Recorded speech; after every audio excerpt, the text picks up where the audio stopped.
need you. Oh, I need you.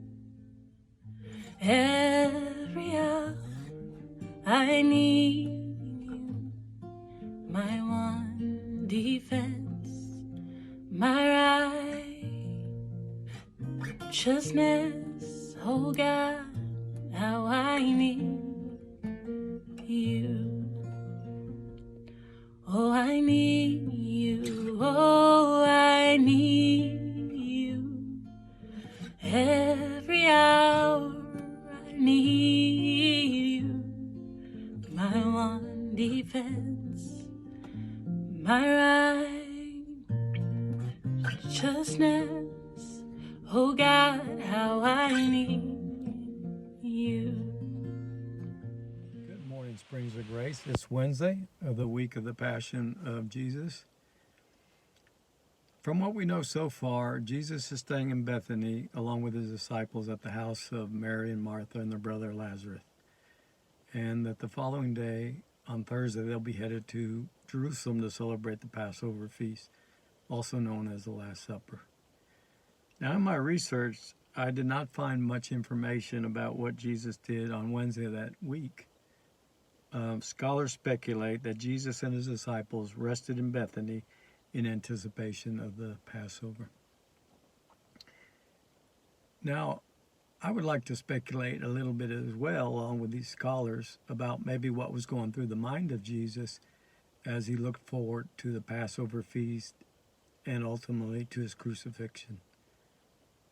The author of Hebrews tells us in chapter 12, verse 2, that we are to fix our eyes on Jesus, the author and perfecter of our faith, who for the joy set before him endured the cross, scorning its shame, and sat down at the right hand of the throne of God.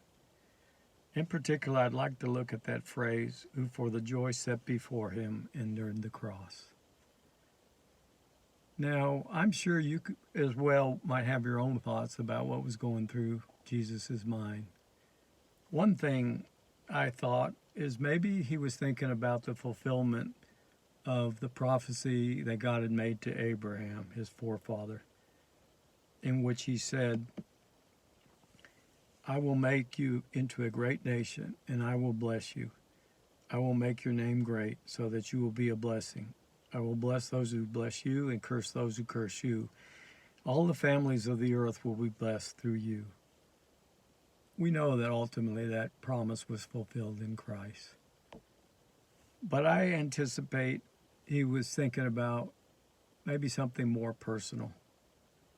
And I would like to read John 14, in which Jesus says in his farewell discourse to his disciples, In my Father's house there are many rooms. If it were not so, would I have told you that I go to prepare a place for you? And if I go and prepare a place for you, I will come again and will take you to myself, that where I am, you may be also. This is an incredible statement. But I believe ultimately, as has been said by many speakers, that what God had in mind really, or should I say Jesus, was he had us in mind. He is telling us that he will come again and will take us to himself, that where he is, we may be also. But what about the present? It's nice to talk about eternity and spending it with Christ, where we will experience pleasures forevermore.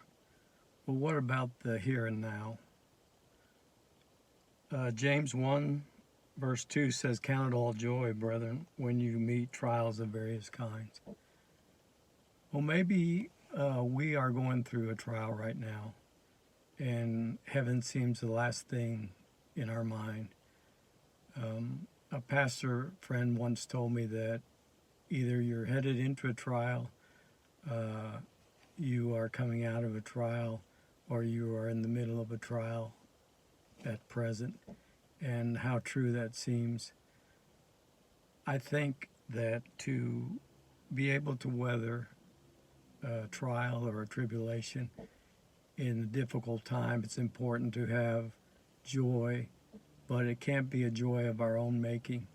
It must be Christ's joy, the kind he experienced before he endured the cross.